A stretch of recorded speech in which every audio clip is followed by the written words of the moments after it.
All right, welcome back, HCR fam. Welcome back, positive people. And the man who I'm speaking with right now needs no introduction. Like I said in the intro of today's show, I have a very special thing that I want to do with my homie, Luc DiMarzio. Luc, say what's up to the HCR fam once again.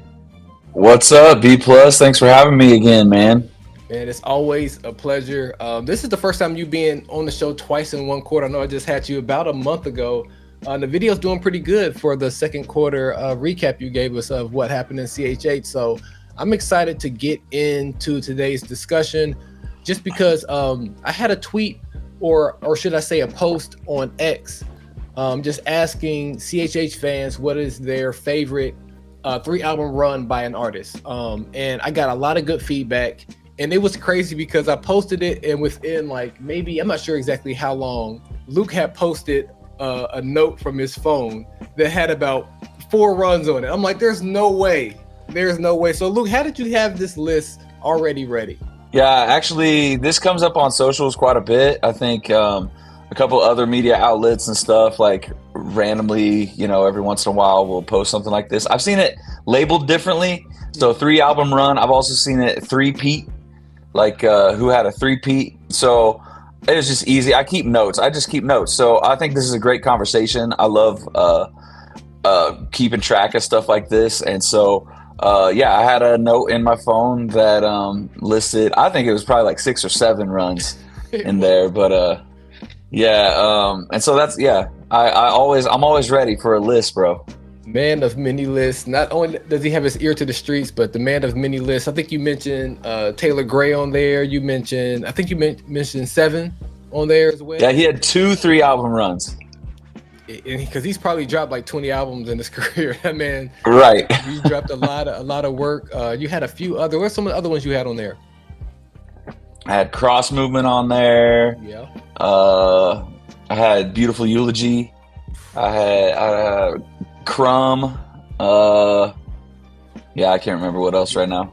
All those are legit, but the one we're going to talk about today, go ahead and let the people know what is the 3-album run we're going to discuss today. Yeah, my favorite 3-album run in CHH history is Gospel Gangstaz. Their run from Do or Die to I Can See Clearly Now to The Exodus. Classic. Is goated. It is. What's interesting is some people might say their 3-album run is their first 3 albums. Yeah. But I mean, we could debate that all day. For me, The Exodus is stronger than their debut, even though their debut is like iconic. So their debut was gang affiliated, right? Yes. Yeah. So I got into Gospel Gangstaz later. I didn't get into them until I Can See Clearly Now, and we'll get into that. Let's go ahead and start at the top of your 3-album run. Let's start with Do or Die. Talk to us a little bit about this project, or just in general, if you want to talk about Gospel Gangstaz and the particular niche they had in the particular time when they were dropping music. And I think that's all important to why they're one of the greats. Right. Gospel Gangstaz, when they came up, they were West Coast rappers, like straight up, but they were getting props from like the mainstream the whole time. Like they would hang out in the studio with like, you name it, like MC8 is someone I think was around quite a bit. They were like hanging out with Interscope cats, stuff like that. I talked with Chili about this a couple years ago, and so I got some behind the scenes. But for me, Do or Die was like their first jump into originality. I felt like with Gang Affiliated, they were copying a lot that they heard in the culture. There was a lot of crazy samples that they were using and stuff, but for Do or Die, they were like DJ Dove was constructing, some different sounds, some different beats. There were some bangers on here. There's some introspectiveness, and there's 3 of them in the group at this time, and so they were handing off the songs back and forth to each other, like effortlessly, flawlessly. Song like the way it opens with Ghetto Sermon, it's kind of like a freestyle. It starts out with, it's really crazy.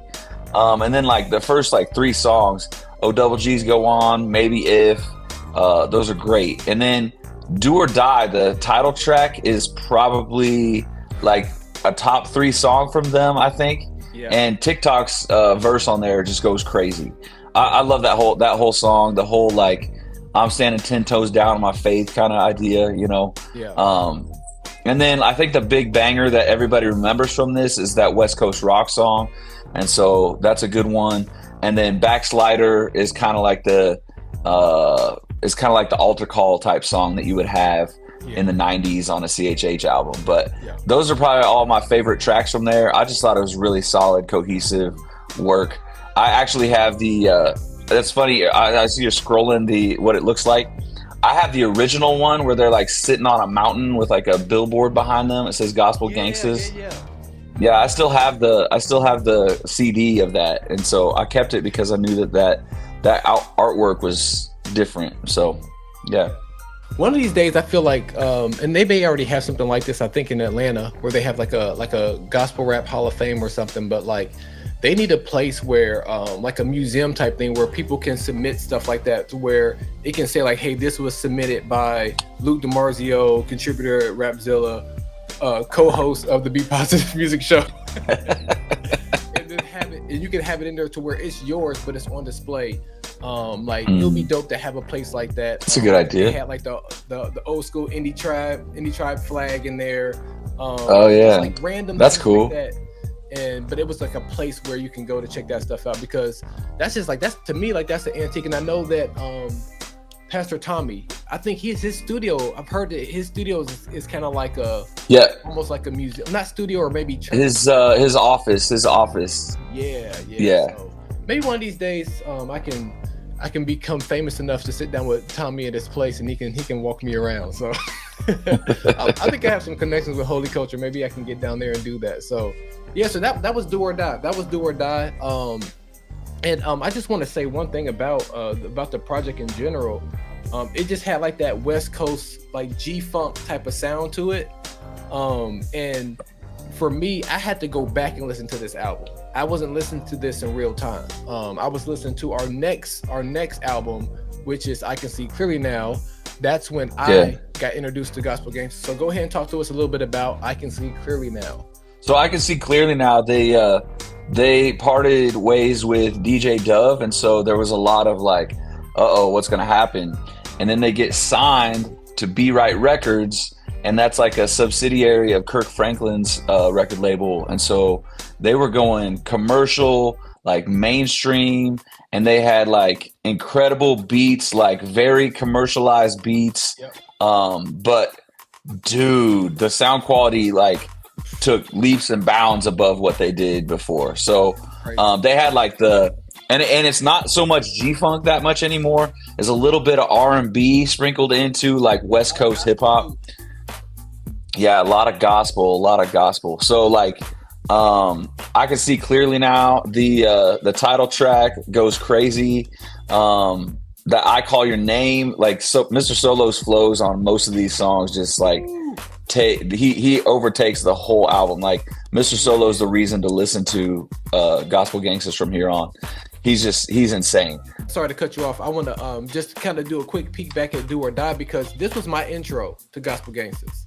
So the introduction to me was sitting in Berean Christian Bookstore in Cincinnati and seeing this. And you're right, it did have a commercial appeal. It did have the gospel, the R&B. So like when my parents heard it, they were like, this is fantastic. And so they fed me the CD. 1999, that was the year Christology in Layman's Terms came out. House of Reps came out that year as well. And one other album, I want to say Grits, Art of Translation. That sounds right.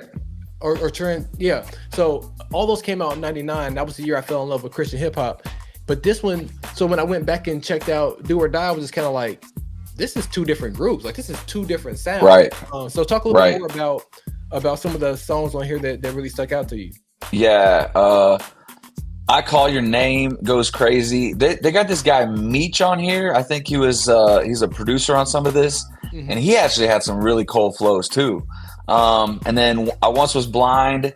That beat just it's so smooth. Yeah. Oh man, that's probably man, it might be my favorite Gospel Gangstaz song. Questions is really good. That's a really memorable track from here. I think a lot of people go back to that one. And then like the end of the album, Live It Up and Let Us Pray, both of those songs just go crazy. They're so, oh man. And actually, like, I would say all three of them, this is I don't think TikTok is on this, actually. I don't think they credited him, at least. I still feel like I hear him on here, but I don't think they credited him because I think he was locked away by now. But yeah, Chili, Solo really did their thing. And I just feel like they just keep getting better as albums keep coming out. Like, yeah. It's insane. I thought they were good before. This is like greatness here. This is This was the album for me where I was just kind of like, man, like, if this is like because Christian hip hop that year gave me everything. It gave me East Coast with Cross Movement Ambassador. It gave me this West Coast sound with Gospel Gangstaz. Grits was doing their thing right there, like in the kind of like the South. And also just for me being in Cincinnati, that's kind of like when like the D-Mobs were bubbling up. There was a group in Cincinnati called Forever in Christ Music. And so I feel like I was getting all these different sounds within Christian hip hop. I think Pettity's album came out that year too. That's when, so I got like that Florida sound too. So it just really had the whole game on lock. But I think my favorite song on here was "I'll Be Good." I'll Be Good. That's good. They had a music video to that one. That's that had New Nation, the choir on there. Yeah. Yep. You're right. Yeah, that was a good one. Yep. So that is two albums of the 3-album run. We're going to take a quick pause for some station identification, and then we're going to come back with the third album, which is The Exodus. And then I'm going to put Luke on the hot seat. Put him on the hot seat. He doesn't know what's coming, and that makes me excited because I want to catch him off guard. Because he always catches me off guard. So you guys sit tight, and we will be right back. This is the Be Positive Music Show. Keep it locked. We'll be back with more. Keep it locked right here to Holy Culture Radio on SiriusXM and holycultureradio.com. Holy Culture family, is B Plus live with Luc DiMarzio. This is the Be Positive Music Show right here on SiriusXM channel 140 and Holy Culture Radio. We are walking through Luc DiMarzio's favorite 3-album run, and it is by Gospel Gangstaz. Their 3-album run is once again Do or Die, I Can See Clearly Now, and The Exodus. We are now about to shift and talk about The Exodus. So Luke, over to you. Yeah, man. Like I was just saying how I Can See Clearly Now, they jumped way forward in their like sonically and excellence by leaps and bounds. And I feel like The Exodus even did that even more. It's crazy because like with I Can See Clearly Now, they were on a label. The Exodus, they released independently on their own label. So this is with Camp 8 Records, but they had a feature with Bootsy Collins on here. They had a bunch of like unknown features elsewhere.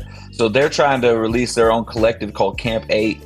And so you get features on here from a guy named Boogie, a guy named Elway, a guy named Young Job, like stuff like that people you never heard. And it's all dope. It's all crazy. And they stay with that commercial sound, the mainstream sound, just impeccable production. So I already talked about Gangstaz Don't Dance. That's a Bootsy Collins song. That's a little more funky. It's crazy. Like, yeah. There's a song. Oh, my bad. I remember when my dad first heard that song, because like that's the era he grew up in. He's just like, and Bootsy, I believe he's from Cincinnati, or he's spent a lot of time in Cincinnati. So I remember my father being like, "Is that Bootsy Collins?" I was like, "Yeah, it is." He's like, "This, wow, okay." So, but yeah, keep going. My bad. Oh, you're good.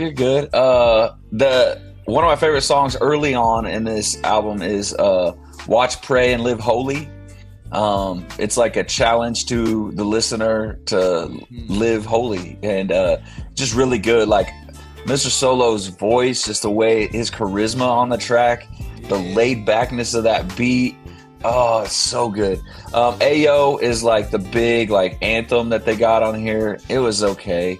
And I swear that chorus sounds like TikTok.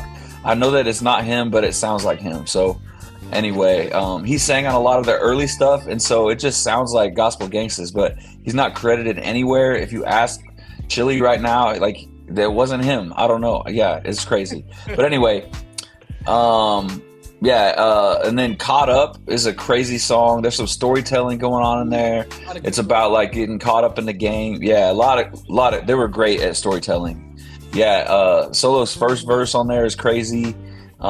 Dude, just that whole song is awesome. And Bad Company kind of throws back to the story of Samson and Delilah, more storytelling.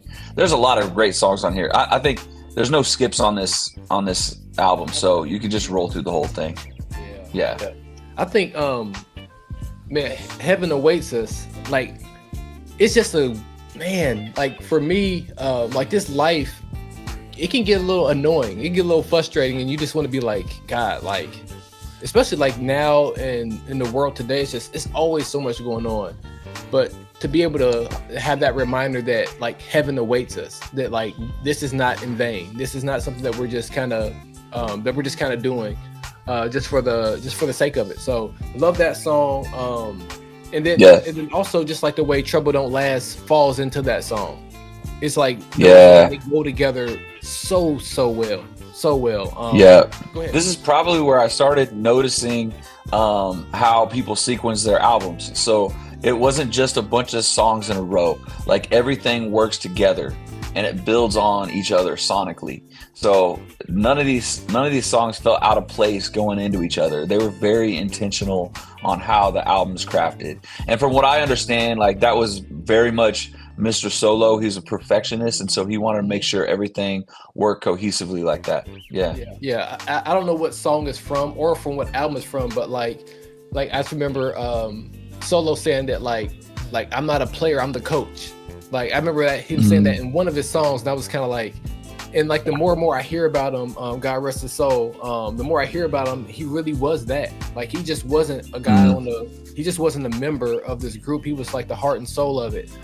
He was he was a producer. He was crafting these songs in a particular order. He was I'm thinking back to, I forget what album, just like the interludes. Like I miss interludes. Like they break up the album in a certain way. It's a way to break up an album, doing the interlude, but or sometimes the way artists, and now we're kind of getting off on a tangent, but sometimes artists, the way they break up an album is just like with a hard switch. Like in this case, like Heaven Awaits Us to Scream.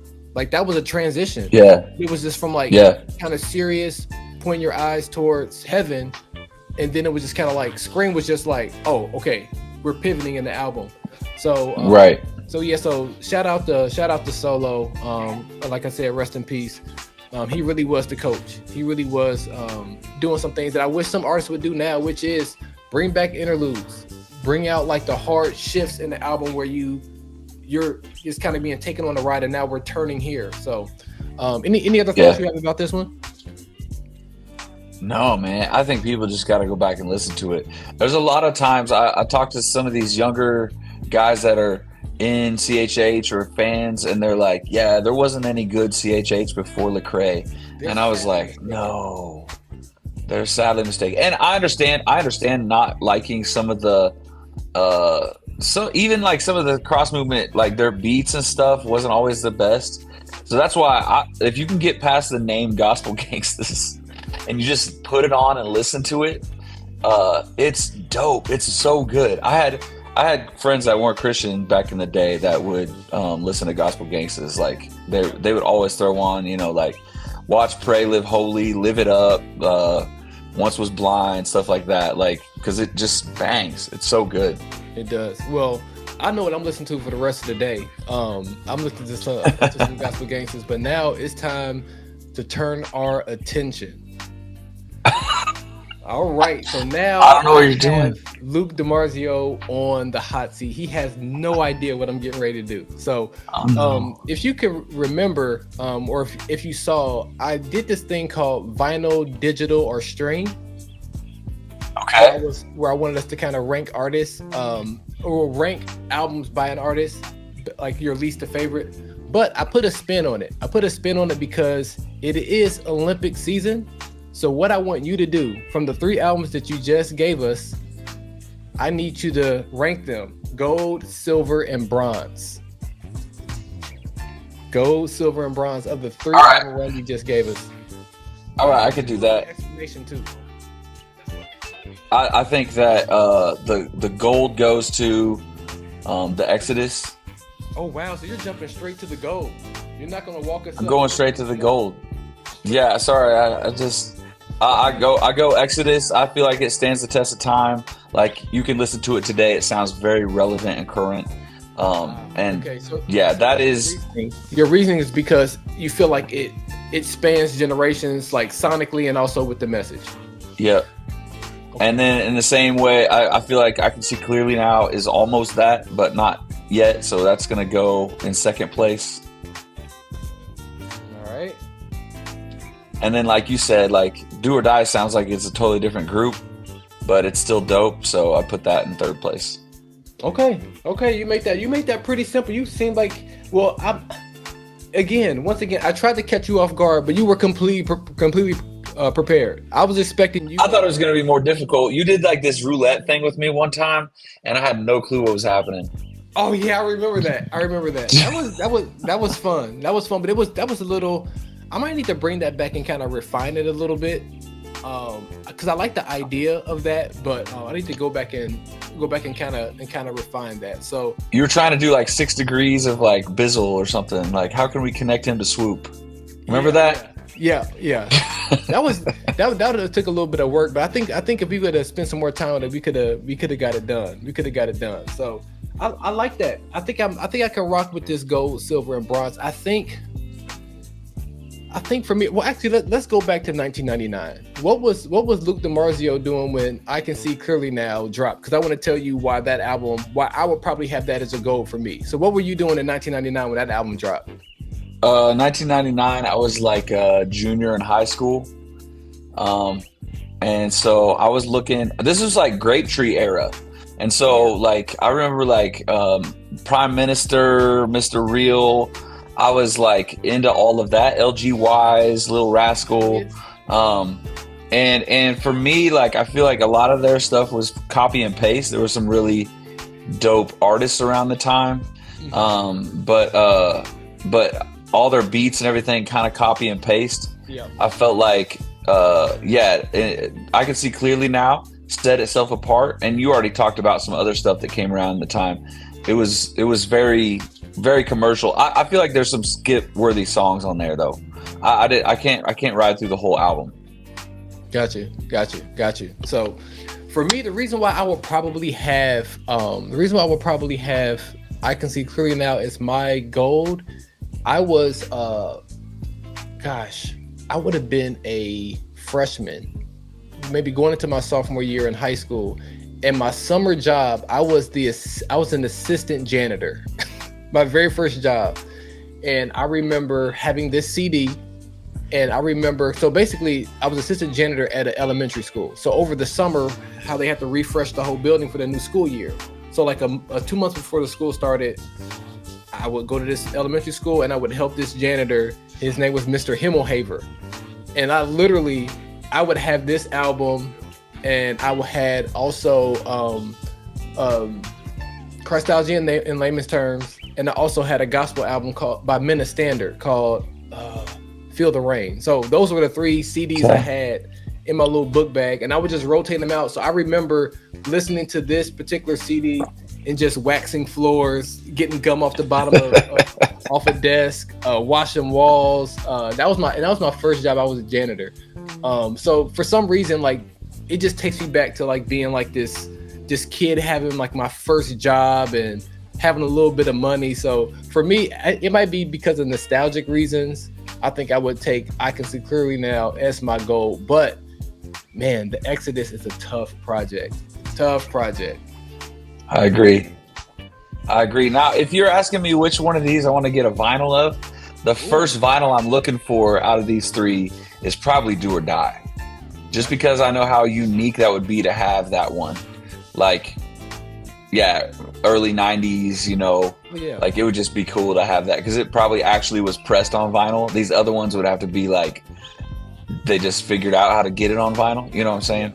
Yeah. So it'd be really dope to have Do or Die on vinyl. Nice. Well, Luke, man, I really appreciate you stopping by and spending some time with me. Like I said, you are no stranger to the Be Positive Music Show. Almost like an honorary co-host. So I'll let you go, and I'll see you probably in about a month or so we can talk about our Q3. And it's already pretty busy. So I know you got your list and you're working on it. So appreciate you stopping by, man. Yeah, thank you. Have a nice day, bro. All right, appreciate it. And Holy Culture fan, we will be right back after these few messages. I hear my mama say, just watch, pray.